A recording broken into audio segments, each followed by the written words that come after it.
Assalamualaikum warahmatullahi wabarakatuh. Kami dari kelompok 6 yang beranggotakan atas nama Eva Novianti Ulfa, Marcelina Angeliansyah, dan Tia Nurulita Fitriani. Di sini kami akan membahas materi mengenai model harga aset. Investasi merupakan suatu aktivitas pengelolaan aset dalam bentuk uang dan atau barang yang diharapkan dapat memberikan imbal hasil atau return lebih di kemudian hari.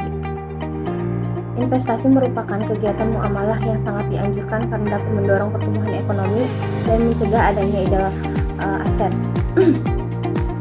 Pada dasarnya, dalam suatu investasi, harapan seorang investor adalah mendapatkan return yang tinggi dengan tingkat risiko serendah mungkin. Trade-off antara risiko dan return mengindikasikan bahwa investasi yang mempunyai risiko tinggi biasanya menjanjikan tingkat keuntungan yang tinggi. Dan sebaliknya, dalam memprediksi expected return untuk menghasilkan keuntungan yang tinggi pada tingkat risiko return, umumnya digunakan capital asset pricing model atau biasa disingkat CAPM. Capital Asset Pricing Model. Pendekatan CAPM dikenalkan oleh Rainer, Schaefer, dan Littner. Jack Clark Rainers. CAPM adalah teori penilaian risiko dan keuntungan aset yang didasarkan koefisien beta atau indeks risiko yang tidak dapat diverifikasi. Dan selanjutnya yaitu menurut William F. Schaef, CAPM merupakan model penetapan harga aktiva equilibrium yang menyatakan bahwa ekspektasi return atau sekuritas adalah fungsi linier positif dari sensitivitas sekuritas atau beta terhadap perubahan return portofolio pasar. Selanjutnya yaitu model harga aset. Menurut William 1938 yang memperkenalkan utama sekali mengenai harga saham yang dinyatakan merupakan nilai sekarang dari arus kas dividen yang diterima investor di masa mendatang. Model harga saham yang menggunakan dividen sebagai variabel dikenalkan Walter pada tahun 1956 dan 1963. Sharp dalam tahun 1964, Mosin tahun 1965, dan Littner pada tahun 1966 memperkenalkan sebuah model untuk penilaian aset yang dikenalkan dengan sebutan Capital Asset Pricing Model atau biasa disingkat CAPM. Model ini menyatakan bahwa harga saham dipengaruhi oleh risiko saham tersebut yang telah dikaitkan dengan pasar. Kemudian Ross pada tahun 1976 mengkritik model yang diperkenalkan oleh Sharp, Mosin, dan Littner tersebut, di mana model tersebut hanya menyatakan harga saham dipengaruhi resiko. Teori struktur modal dipelopori oleh Midigliani dan Miller pada tahun 1958. Salah satu asumsi dalam pasar sempurna adalah tidak ada pajak. Proporsi MM adalah jika tidak ada pajak, struktur modal tidak mempengaruhi nilai perusahaan. Dengan kata lain, jika tidak ada pajak, maka struktur modal adalah irrelevance. Proporsi ini dibuktikan dengan menggunakan arbitrage. Trade-off theory menyatakan bahwa struktur modal optimal tercapai pada saat terjadi keseimbangan antara manfaat dan pengorbanan yang timbul akibat penggunaan utang. Manfaat penggunaan utang berbentuk tax haven. Biaya penggunaan utang adalah beban bunga utang, biaya kebangkrutan maupun agensi kos. Implikasi trade-off teori menurut Brearley dan Myers tahun 1991 adalah yang pertama, perusahaan dengan bisnis besar harus menggunakan lebih kecil utang dibanding perusahaan yang mempunyai risiko bisnis rendah. Karena semakin besar risiko bisnis, penggunaan utang yang semakin besar akan meningkatkan beban bunga sehingga akan semakin mempersulit keuangan perusahaan. Yang kedua, perusahaan yang dikenai pajak tinggi pada batas tertentu sebaiknya menggunakan banyak utang karena adanya tax shield. Yang ketiga, target rasio utang akan berbeda antara perusahaan satu dengan perusahaan yang lain. Perusahaan yang profitable dan tangible aset mempunyai target rasio utang lebih tinggi. Perusahaan unprofitable dengan risiko tinggi dan intangible aset mempunyai rasio utang lebih rendah. dan lebih mengandalkan pada ekuitas.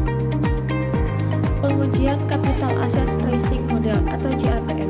Pengujian CAPM bisa dilakukan dengan menguji validitas CAPM.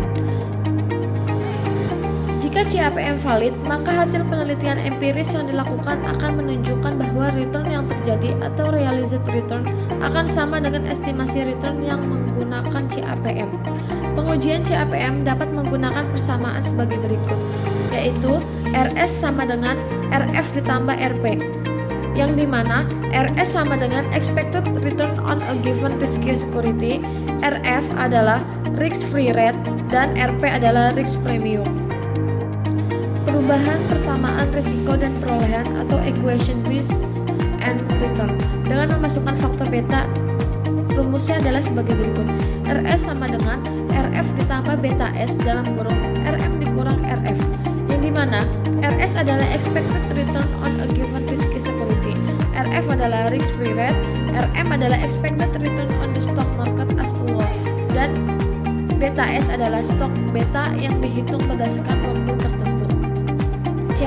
CAPM bertahan bahwa harga saham tidak akan dipengaruhi oleh unsystematic risk, dan saham yang menawarkan risiko yang lebih tinggi atau higher beta S akan dihargai relatif lebih daripada saham yang menawarkan risiko lebih rendah atau lower beta S. Riset empiris mendukung argumen mengenai beta S sebagai prediktor yang baik untuk memprediksi nilai saham di masa yang akan datang atau future stock prices. Markowitz dan market model.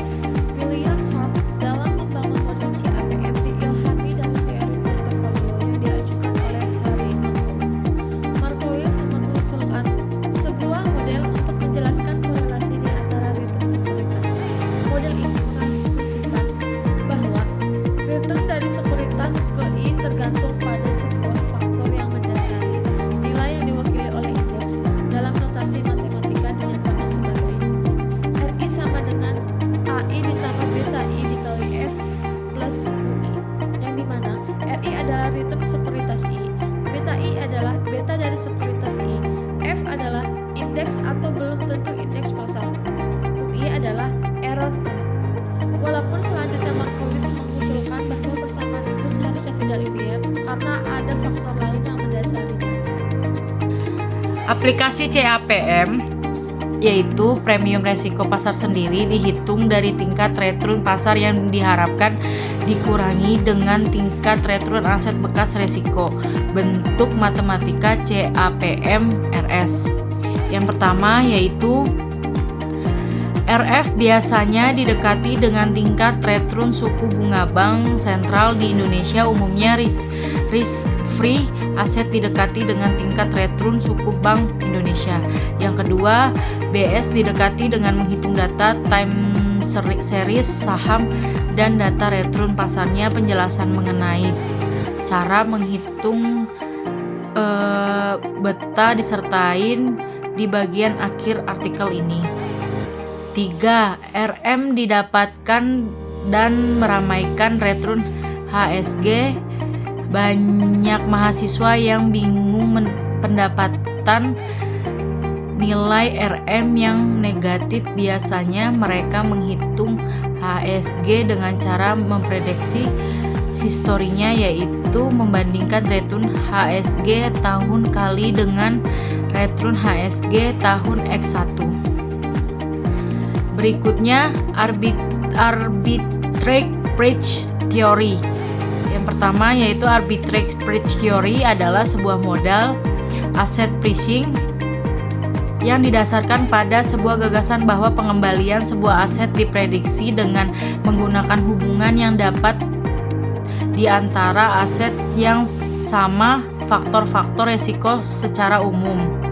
Yang kedua, menurut Farrell 1997, arbitrage price theory mempunyai asumsi investor mempunyai kepercayaan yang homogen. Investors have homogeneous beliefs. Investor adalah penghindar resiko, memaksimumkan utilitas. Investor are risk averse, utility maximize. Pasar adalah sempurna. Tiga asumsi mendasari model Adsprice Theory adalah: 1. Pasar modal dalam kondisi persaingan sempurna. 2. Para investor selalu lebih menyukai kekayaan yang lebih daripada kurang dengan kepastian. Yang ketiga, pendapatan aset dianggap ke modal faktor dari asumsi menyatakan investor percaya bahwa pendapatan sekuritas akan ditemukan oleh sebuah model faktorial dengan ke faktor risiko. Dengan demikian dapat ditentukan pendapatan aktual untuk sekuritas I dengan menggunakan rumus sebagai berlaku.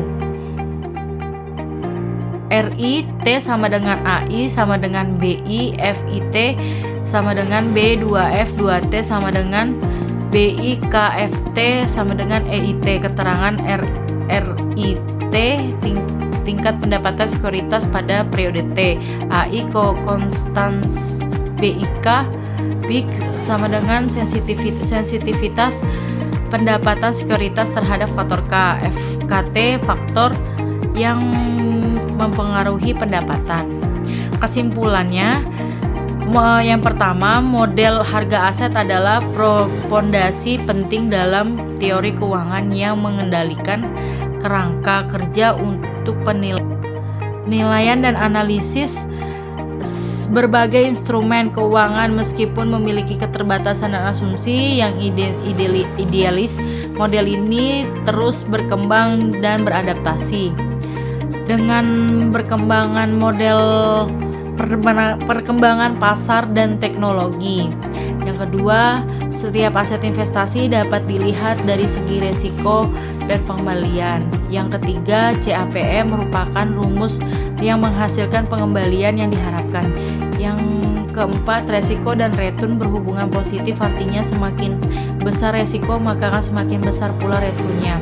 Yang kelima, ukuran resiko sekuritas dan Revlan adalah ukuran kontribusi resiko dan sekuritas terhadap resiko portofolio.